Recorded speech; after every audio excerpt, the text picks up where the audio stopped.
आपकी दी गई प्रॉपर्टी, जायदाद, बैंक बैलेंस और ये शानदार घर, ये सब कुछ आपके और आपकी बेटी नाज के नाम पर कर दिया। चूंकि जिब्रान राय साहब अब इस दुनिया में है नहीं, तो उनका ज़ाती वकील होने की हैसियत से मैंने अपना ये फ़र्ज समझा कि उनकी दी गई वसीयत से आपको आगाह करके जाऊं। हेलो फिरोज, तुम कहाँ हो? जल्दी से पहुंच जाओ, एक जरूरी काम है तुमसे। ऐसा क्या जरूरी काम है?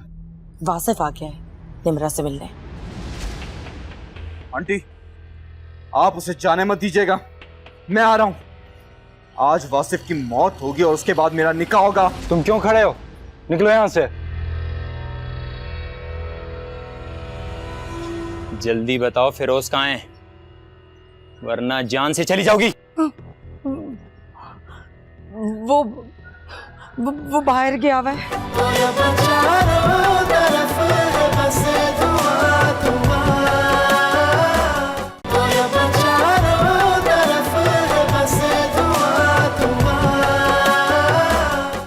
फिरोज, इस वक्त तुम कहाँ हो? अब कराची में रहना मेरे लिए खतरे से खाली नहीं है। मैं यहाँ से कहीं और जा रहा हूँ। हाँ, कल उनके 2 बंदे काफी रात तक बाहर बैठ के तुम्हारा इंतजार कर रहे थे। अच्छा हुआ बेटा तुम नहीं आए, उन्होंने तुम्हें मारने की पूरी तैयारी कर रखी है। वो तो मेरी किस्मत अच्छी थी आंटी। वहाँ पहुंचने से पहले मुझे पड़ोस में से किसी जानने वाले ने फोन करके बता दिया था कि आंटी के घर में कुछ मशकूक लोग घुस गए। मैं समझ गया था, इसलिए सारी रात इधर उधर भटकता रहा हूं मैं। लेकिन बेटा ये लोग तुम्हारी जान के दुश्मन क्यों बने हैं? मैं इसी गैंग के लिए काम करता था। मुझसे पैसों की हेरा फेरी हो गई थी गलती से, तो मुझे गैंग से फरार होकर दूसरे शहर में जाके छुपना पड़ा। मेरा पता लगाने के लिए इन लोगों ने वासिफ को उठाया था। इसका मतलब वासिफ ने जो कहा वो सच था? वासिफ के बारे में पूछते हुए आप इतना संजीदा क्यों हो गई? कहीं आप ये तो नहीं सोच रही कि निम्रा और वासिफ का रिश्ता आप दोबारा कर लें? अगर ऐसा हुआ ना आंटी, तो फिरोज आपके लिए बहुत बुरा साबित है। मेरा रिश्ता तय हुआ है निम्रा के साथ। उस घर में वो मेरी अमानत है। कॉल करता रहूंगा मैं आपको।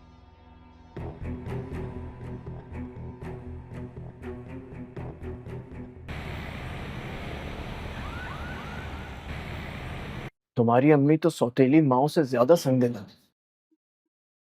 मानता हूं कि वो घर अब तुम्हारे रहने के काबिल नहीं है, लेकिन तुम अब रहोगी कब? मेरी ऑफिस की एक सहेली है जो अपनी बेवा बहन के साथ रहती है। जब मैंने उसे अपने बारे में बताया तो मुझे अपने घर में रखने के लिए राजी हो गई है। नहीं नहीं निम्रा, इसकी कोई जरूरत नहीं है। तुम अब यहीं रहोगी इसी घर में। नहीं वासिफ, मैं तुम दोनों के दरमियान झगड़े की वजह नहीं बनना चाहती। आंटी तो मेरी सूरत से भी नफरत करती है, मुझे अपने घर कैसे बर्दाश्त करेंगी? एक तरीका है मेरे पास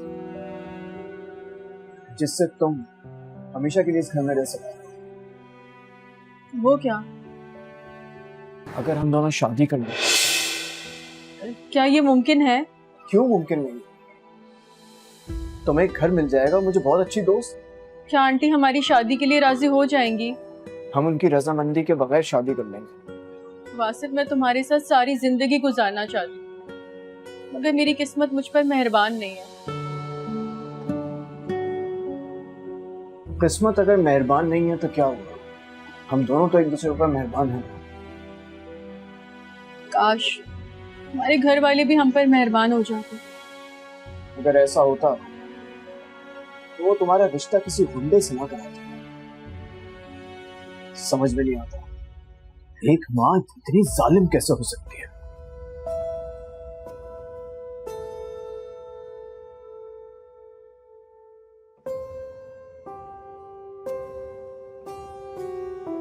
जा रही हो? बताया तो है, फिर भी पूछ रही है। अपनी माँ को छोड़कर। सौतेले रिश्ते कब साथ निभाते हैं? 9 माह मैंने तुम्हें अपनी कोख में पाला है। काश आप मुझे पैदा होते ही मार देती, इतने दुखों का सामना तो ना करना पड़ता। मैं आज भी तुम्हारी माँ ही हूँ। आपने बहुत देर लगा दी माँ बनने में। अब मैं आपकी बेटी नहीं रही। कहाँ जाओगी? जहाँ आप जैसी जालिम माँ ना हो। जुल्म नहीं कर रही? क्या जुल्म कर रही हूँ? अपनी अम्मी को बुढ़ापे में तन्हा छोड़कर जा रही हो। बेटियों से गिला बनता नहीं है। उन्हें एक ना एक दिन तो माँ बाप का घर छोड़कर चले जाना होता है। समझ लें आज मेरी रुखसती हो रही है। इतना तो बता दो, कहाँ जा रही हो? मैं चाहती हूँ यहाँ से जाने के बाद आप मेरा पीछा ना करें। मैं खुश रहना चाहती हूँ, अपनी मर्जी से जीना चाहती हूँ। आपके हाथों कठपुतली बनकर बहुत सह लिया। अब मैं चाहती हूँ मेरा और आपका सामना कभी ना हो। चलती हूँ।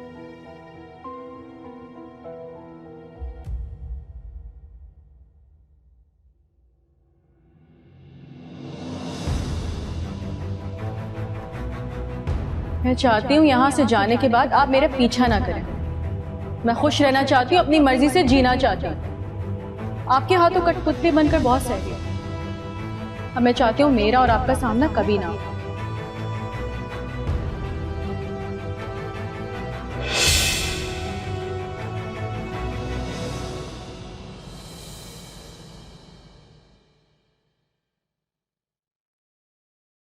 अम्मी मैं ऑफिस जा रही हूँ।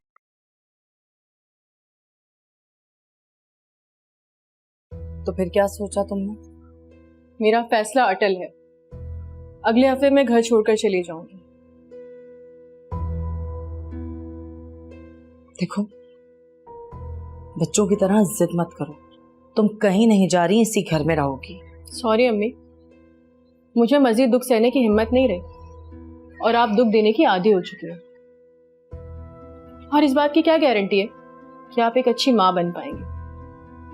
ये तो भला उन गुंडों का जो फिरोज की तलाश में यहाँ आए और आपकी सोई हुई ममता को जगा दिया। और मैं जानती हूँ ये ममता फिर सो जाएगी। तुम्हारा तो एतबार ही खत्म हो गया माँ पर से। एतबार तो कब का खत्म हो चुका था। पहले मैं बुज़दिल थी, ये कहने की हिम्मत नहीं थी मुझे, मगर अब मैं बहादुर हो चुकी हूँ। संगदिल माँ का हर दुख सहने की ताकत है मुझ में। बहादुर नहीं, बदतमीज।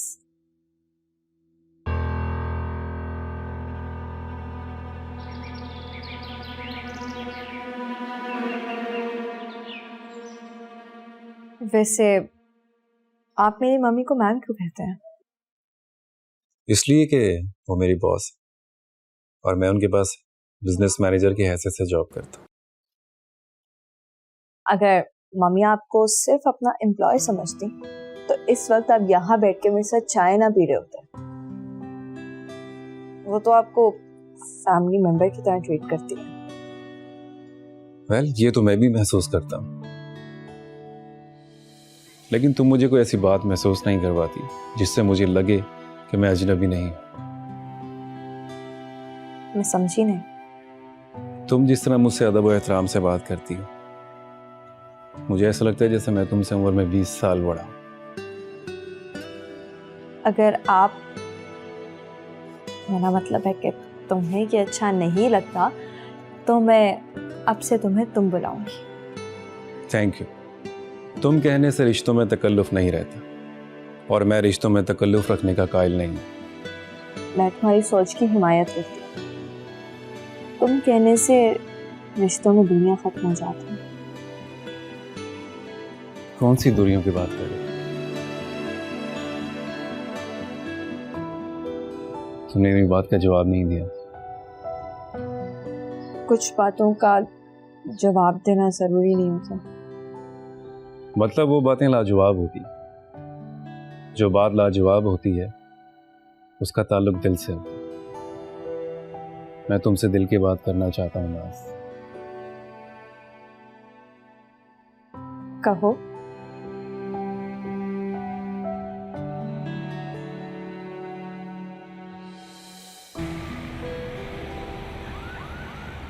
अगर वो छोटी होकर माफी मांग सकती तो तुम बड़ी होकर माफी क्यों नहीं मांग सकती?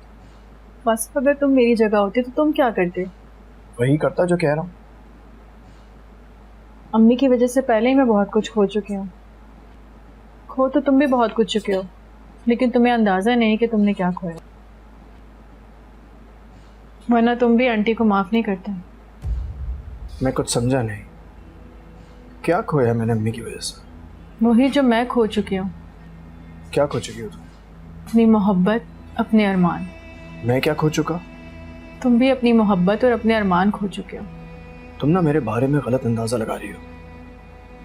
मैंने कभी मोहब्बत की ही नहीं, तो खोने का तो सवाल ही पैदा नहीं होगा। वासिफ, तुम मुझसे मोहब्बत करते हो? जब तुमसे दोस्ती है तो मोहब्बत की क्या जरूरत है? मैं जानती थी तुम यही कहोगे, इसलिए कि तुम्हें अपनी मोहब्बत खोने का एहसास नहीं है। मोहब्बत और दोस्ती में फ़र्क होता है वासिफ, और ये दोनों अलग अलग जज्बे होते हैं। हो सकता है दोनों में फर्क हो, लेकिन मैंने तुझसे दोस्ती की थी, मोहब्बत नहीं। वासिफ, जिंदगी में कभी तो मोहब्बत की होगी तुमने। कभी नहीं। मैं तो ये बात बहुत वसूख से कह रहा हूँ। मैं तुम्हें कैसे बताऊं वासिफ, मैं ही तुम्हारी मोहब्बत हूँ।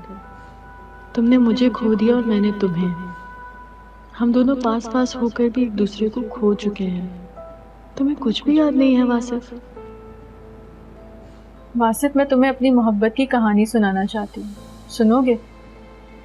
हर बार तुम यही कहती हो, इसलिए मैंने ज्यादा इसरार करना ही छोड़ दिया।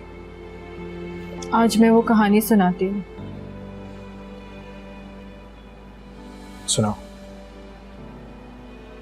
हम दोनों एक दूसरे से बहुत मोहब्बत करते थे।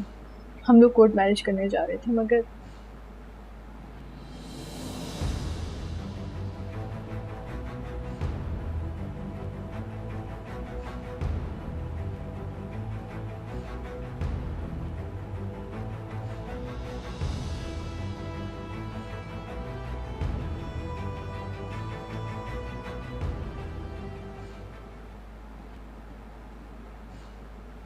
मेरे पर्सनल मैटर्स में तुम्हें सोचने या बात करने का कोई हक नहीं है।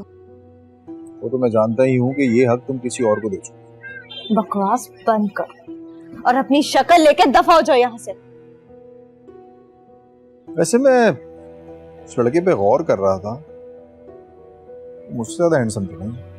वो सूरत और सीरत में तुमसे लाख गुना ज्यादा बेहतर है। तुम चाह कर भी उसका मुकाबला नहीं कर सकते।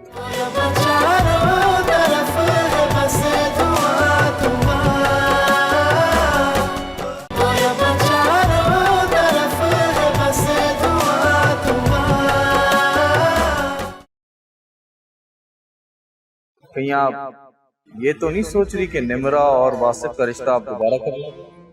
अगर ऐसा हुआ ना आंटी, तो फिरोज आपके लिए बहुत बुरा साबित होगा।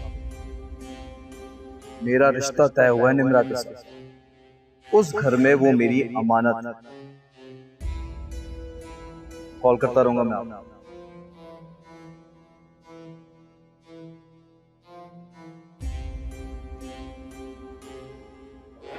फिरोज मुझे वासिफ के मुकाबले में ज्यादा अच्छा लगता है। और दूसरी बात, जब वासिफ की याददाश्त आने के बाद उसको तुम्हारे और फिरोज के रिश्ते का पता चलेगा तो उस वक्त उसको ज्यादा तकलीफ होगी और आप उसकी तकलीफ में खुश हो जाएंगे।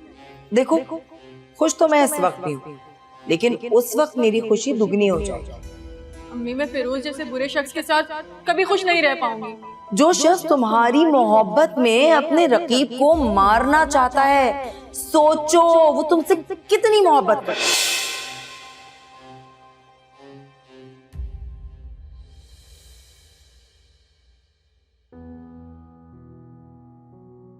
मैं निम्रा के साथ बहुत बुरा कर रही हूँ। शुक्र अदा करो मेरी कोई की हुई नेकी आज काम आ गई। घर जाके तुम्हारा सदका दूंगी सबसे पहले मैं। दुश्मन माए सदका नहीं उतारा करती। आज वासिफ की इस हालत की जिम्मेदार आप हैं।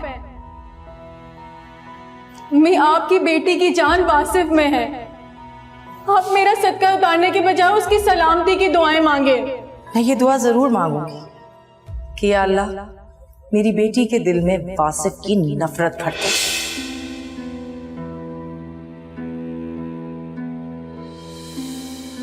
खुदा मुझ जैसी माँ किसी बेटी को ना दे।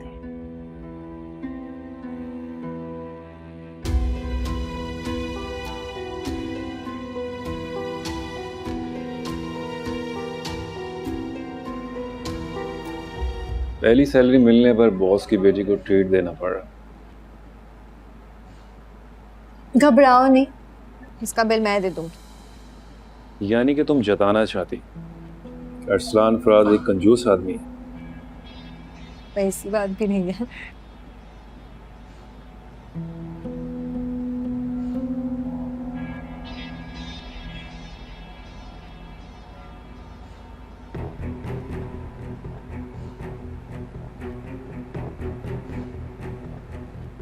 तो नाज के इनकार की वजह ये थी।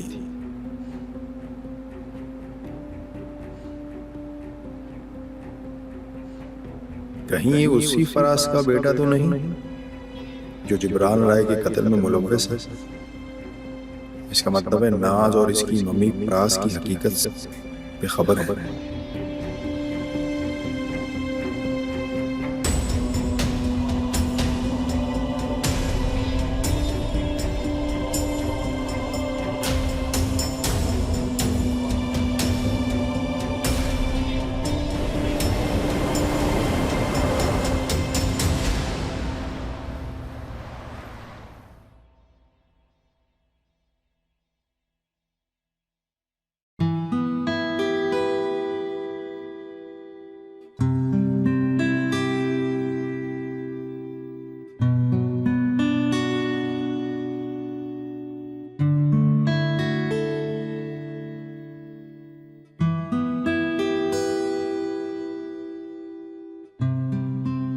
तुम हमेशा ऐसे मुंह उठाए क्यों चले आते हो? जानती हूँ कोई ऐसे आके मेरे सामने बैठ जाए तो मुझे बिल्कुल अच्छा नहीं लगता। चलो तो ठीक है, आज तुम मुझे अपनी पसंद और नापसंद बता दो, मैं फॉलो करूंगा। वैसे तुम्हारी एक पसंद तो पता चल चुकी है मुझे। क्या कहना चाहते हो? कल वो लड़का तुम्हारे साथ कौन था? मैं तुम्हें ये क्यों बताऊं? मत बताओ। क्या तुम्हारे बताने से मुझे पता नहीं चलेगा? जिस तरह तुम दोनों खुश नजर आ रहे थे, मैं तो क्या कोई भी देखकर ही बता सकता है कि तुम दोनों के बीच नई नई मोहब्बत का आगाज है। मेरे पर्सनल मैटर्स में तुम्हें सोचने या बात करने का कोई हक नहीं है। वो तो मैं जानता ही हूँ कि ये हक तुम किसी और को दे चुके। बकवास बंद कर और अपनी शक्ल लेके दफा हो जाओ यहाँ से। वैसे मैं उस लड़के पे गौर कर रहा था, मुझसे ज्यादा हैंडसम तो नहीं। वो सूरत और सीरत में तुमसे लाख गुना ज्यादा बेहतर है। तुम चाह कर भी उसका मुकाबला नहीं कर सकते। जाहिर है फराज का बेटा जो है अरसलान फराज, और मैं हूं शहरोज कमाल। तुम उसे कैसे जानते हो? मैं और भी बहुत कुछ जानता हूं। मुझे तुम्हारी बकवास सुनने में कोई दिलचस्पी नहीं है। ठीक है, मैं फिर भी तुम्हारी मोहब्बत के लिए दुआ गो रहूं।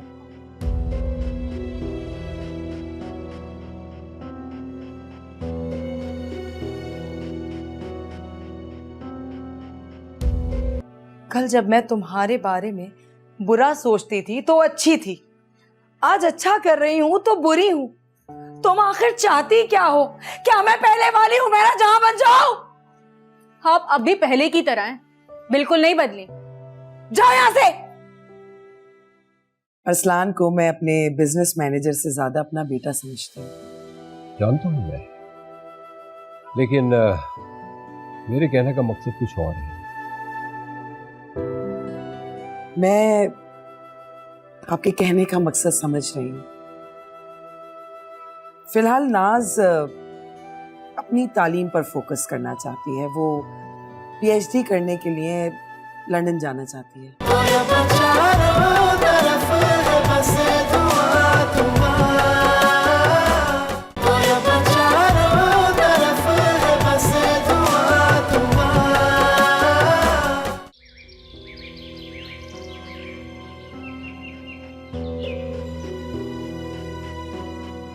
तुम क्यों इस बात की टेंशन ले रही हो? नाज कौन सा इस वसीयत के बारे में जानती है? जब तक तुम्हारे और उसके ताल्लुकात अच्छे रहेंगे वो जायदाद के बारे में सोचेगी भी नहीं।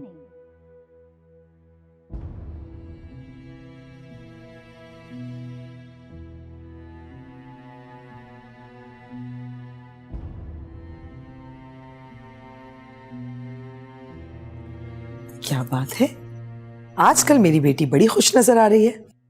वजह जान सकती हूँ? मम्मी मैं तो हमेशा ही खुश होती हूँ। इसका मतलब है कि तुम मुझे बताना नहीं चाहती, इसलिए इस बात पर पर्दा डाल रही हो। ऐसी कोई बात नहीं है मम्मी। वो अरसलान आया था आपसे मिलने, आप घर पे नहीं थी तो वो थोड़ी देर बैठ गया था। बात बड़ी खूबसूरती से बदलती हो तुम। मम्मी आपका तो कोई इन्वेस्टिगेशन ऑफिसर होना चाहिए। वो क्यों? आप बहुत अच्छी इन्वेस्टिगेशन करती है।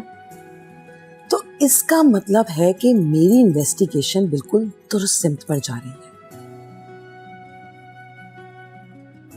तो फिर इन्वेस्टिगेशन रिपोर्ट भी सुन लो। कोई लड़का जिंदगी में आ गया है। क्या नाम है उसका? अरसलान। ये अपना अरसलान? जी, अरसलान अच्छा लड़का है। उसकी सिफारिश मुझसे करने की जरूरत नहीं है, वो बिल्कुल अच्छा लड़का नहीं है। क्या मतलब? वो बहुत अच्छा लड़का है। मम्मी आपने तो मुझे डरा ही दिया था। मुझे यकीन है कि फराज मुझसे इस सिलसिले में जरूर बात करेंगे। तो आपका जवाब क्या होगा? क्या होना चाहिए मेरा जवाब? ये तो मैं आप पर छोड़ती हूँ मम्मी। तो ठीक है, फिर जवाब मैं उसी वक्त दूंगी जब फराज अपने बेटे की बात करेंगे। मुझे उम्मीद है कि आपका जवाब मेरे हक में होगा।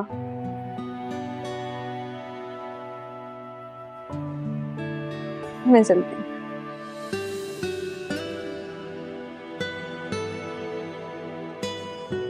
नास, तुमने मुश्किल में डाल दिया मुझे।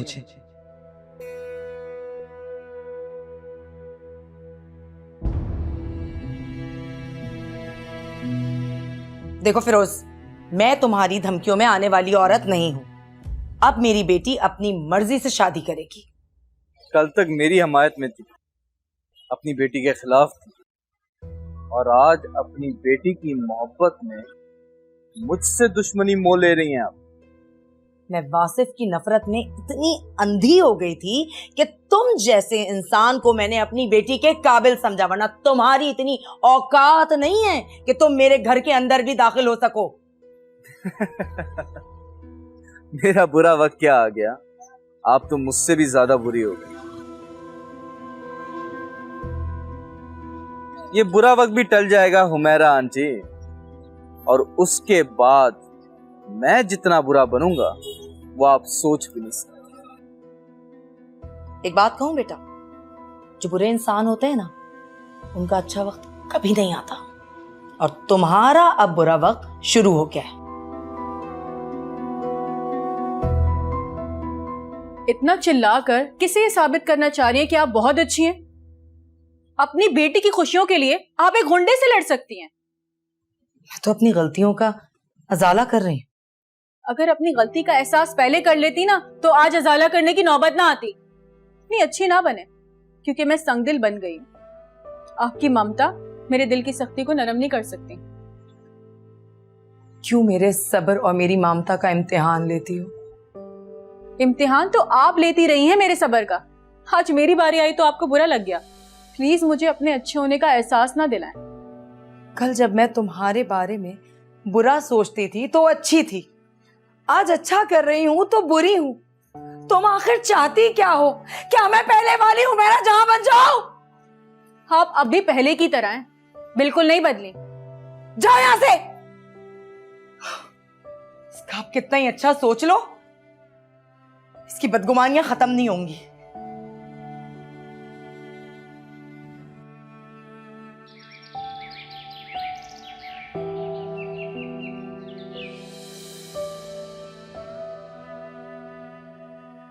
क्या हुआ फराज साहब, कुछ परेशान लगते हैं?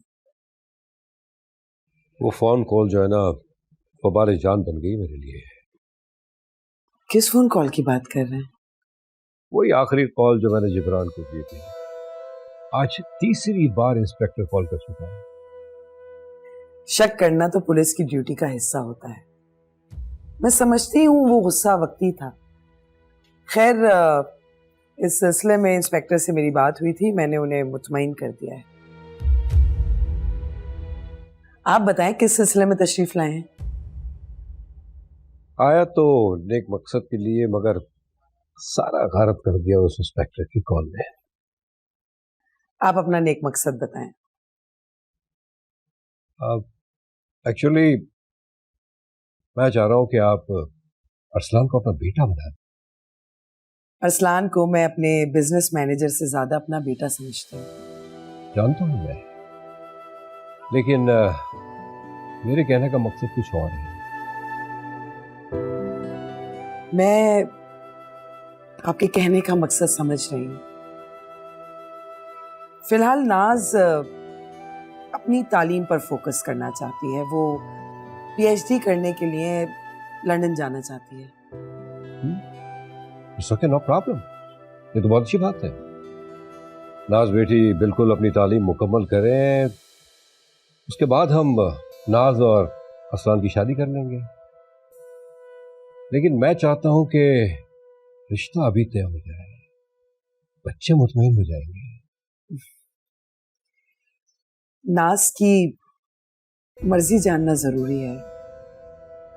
जोहरा जबी साहिबा, आप तो अपनी मर्जी की खुद मालिका है। बिल्कुल, इस बात में तो कोई शक नहीं है कि मैं अपनी मर्जी की खुद ही मालिक हूं, लेकिन मैं इस मामले में नाज की राय जानना जरूरी समझती हूँ। उम्मीद करता हूं बेटी की मर्जी माँ की मर्जी के ऐन मुताबिक होगी।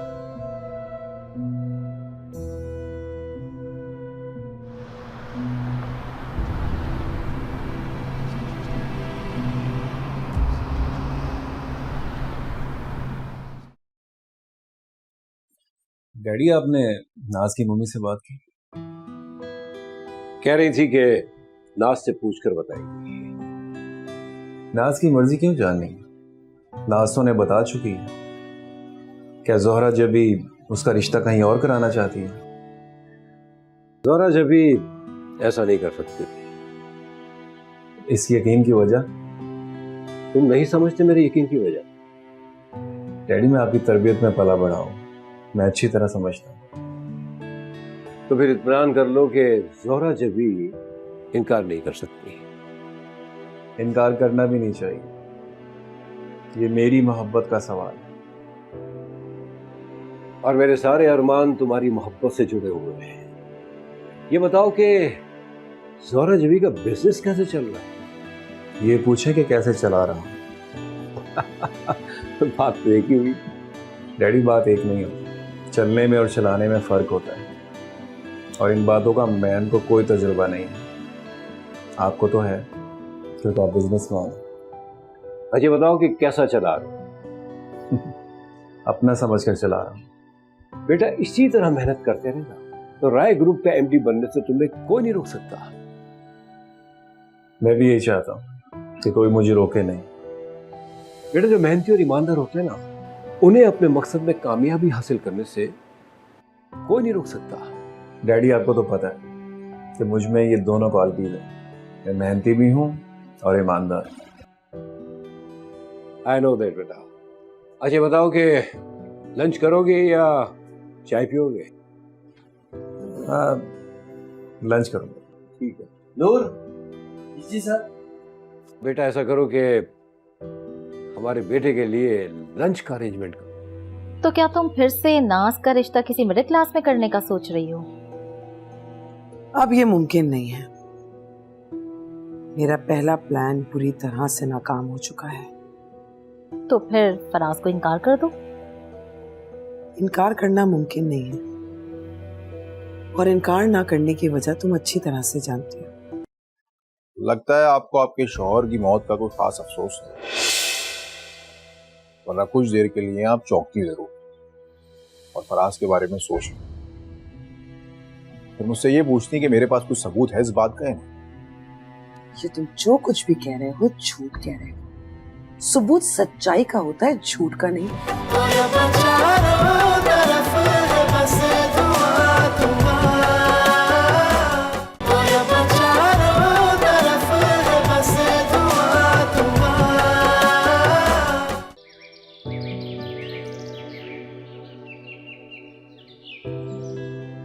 कि नाज तो जैसे मुझे परेशान करने ही इस दुनिया में आई है। जब से इस घर में आई है मेरी खुशियों को डस लिया है इसने। ये दुखड़े अब पुराने हो गए, नया क्या हुआ? फराज अपने बेटे अरसलान के लिए नाज का रिश्ता मांग रहा है। ये तो बहुत अच्छी बात है। नाज और अरसलान एक दूसरे को पसंद भी करते हैं। फराज बहुत होशियार है। शादी के बाद वो नाज के हिस्से में से जायदाद का तकाजा कर सकता है। तो क्या तुम फिर से नाज का रिश्ता किसी मिडिल क्लास में करने का सोच रही हो? अब ये मुमकिन नहीं है। मेरा पहला प्लान पूरी तरह से नाकाम हो चुका है। तो फिर फराज को इनकार कर दो। इनकार करना मुमकिन नहीं है, और इनकार ना करने की वजह तुम अच्छी तरह से जानती हो। सोना, जब भी मैंने तुम्हें बहुत समझाया था, लेकिन तुमने मेरी एक ना सुनी। ये तो अभी आगाज हुआ है, अंजाम तो अभी बाकी है। इससे ज्यादा तुम मुझे डरा रही हो। मैं तुम्हें डरा नहीं रही, बल्कि आगाह कर रही हूँ। मैं तो अक्सर सोचती हूँ कि काश ये सब कुछ ना हुआ होता। मेरी मानो तो तुम नाज के हिस्से के बारे में सोचना छोड़ दो। फराज की बात मानकर रिश्ते के लिए हाँ कर दो, वरना फराज बहुत बड़ा मसला पैदा कर देगा। फिर इस मसले के शिकंजे से फराज भी नहीं निकल पाएगा। इंसान हमेशा गुनाह करने से पहले बहादुर और गुनाह करने के बाद डरपोक बन जाता है, और फराज इस वक्त बहादुर बना हुआ है। वो अंदर से बहुत सहमा हुआ है।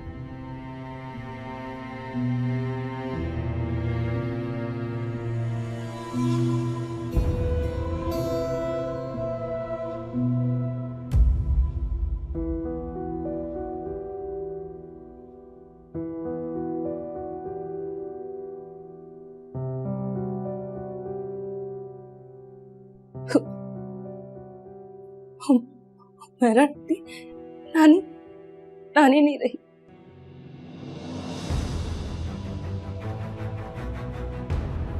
नानी का इंतकाल हो गया।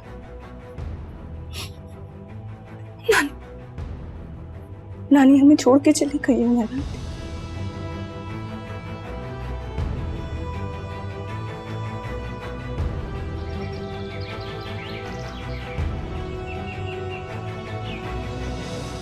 मैं तो तुम्हें पहली मुलाकात में ही देखकर समझ गई थी कि तुम एक झूठे और मक्कार इंसान हो। इसलिए मैं तुम्हें रिश्ता देने के हक में ही नहीं थी। फराज साहब काबिले भरोसा शख्स है। तुम्हें क्या लगता है तुम्हारी बातों पर यकीन करके उन्हें अपने शौहर का कातिल समझकर जेल भिजवा दूंगी? मुझे तो तुम्हारी फराज साहब से कोई जाती दुश्मनी लगती है। इसीलिए तुम मेरे कंधे पर बंदूक रखकर उनसे अपनी दुश्मनी निकालना चाहते हो। हाँ, बहुत बड़ी गलतफहमी का शिकार है। मुझे और फराज दोनों को ही। फराज जैसे लोगों से दुश्मनी निकालने के लिए मुझे किसी औरत के कंधे की जरूरत नहीं। लगता है आपको आपके शौहर की मौत का कोई खास अफसोस है, वरना कुछ देर के लिए आप चौंकती जरूर और फराज के बारे में सोच लो। फिर मुझसे ये पूछती कि मेरे पास कुछ सबूत है इस बात का? ये तुम जो कुछ भी कह रहे हो झूठ कह रहे हो। सबूत सच्चाई का होता है, झूठ का नहीं। मैं हवा में तीर नहीं चलाता। अच्छा, क्या सबूत है तुम्हारे पास? अभी तो मेरे पास कोई सबूत नहीं। एक दो दिन दे मुझे, फिर मैं आपको साबित कर दूं कि आपके शौहर के कत्ल में फराज के साथ और कौन कौन मुलव्वस है। अपनी बकवास बंद करो। तुम्हारा फराज साहब से सिर्फ ये मसला है कि उनके बेटे अरसलान की नाज से दोस्ती है। और हाँ, तुम्हें ना ये जानकर सदमा जरूर होगा कि मैं बहुत जल्द अरसलान और नाज की बात पक्की करने वाली हूँ। ये बात ठीक है कि मैं नाज को पाना चाहता हूँ, और उसको पाने के लिए मैं किसी धोखे और फरेब का सहारा नहीं लूंगा। और एक बात आप कान खोल के सुन लें, नाज के लिए किसी और लड़के का ख्याल अपने दिल से निकाल दो। नाज सिर्फ मेरी है और मेरी ही रही। हो गया तुम्हारा? निकलो यहां से, गेट आउट।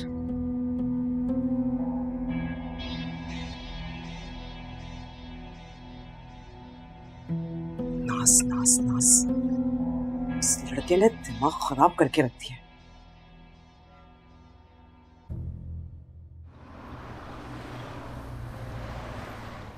क्या हुआ भाई, नाज की मम्मी से नहीं मिलना है क्या? तुम तो बड़े अतावले हो रहे थे उनसे मिलने के लिए। वो मुझसे सबूत मांगेंगी और मेरे पास कोई सबूत नहीं। मैं तो कहता हूँ नाज को पाने के लिए कोई और तरीका अपनाओ, इस तरह तुम फराज को अपना दुश्मन बना लोगे। आज से तुम डरते हो कि मैं? तुम फराज के बारे में जानते क्या हो, जो जिब्रान रॉय जैसे आदमी को कत्ल करवा सकते हैं? समझो वो कोई मामूली आदमी नहीं है। मैं भी कोई बेयारो मददगार आदमी नहीं। मेरे सर पे रेहान भाई का हाथ।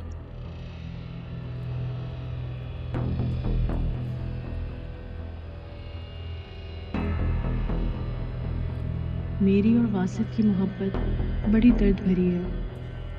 हम एक दूसरे से मोहब्बत करते थे, मगर हमारे घर वालों की मुखालफत हमें एक होने नहीं दे रही थी।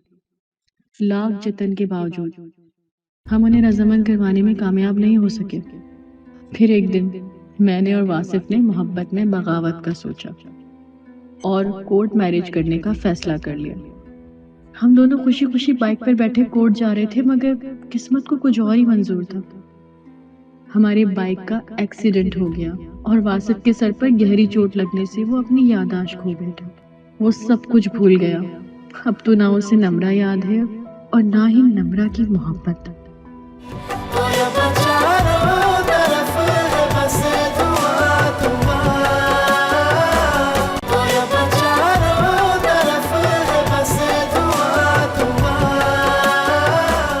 नाज, फैसला तुम्हारे हाथ में। तुम इसके साथ जाओगी या मैं तुम्हारे घर जाकर बता दूं तुम्हारी मम्मा को सब?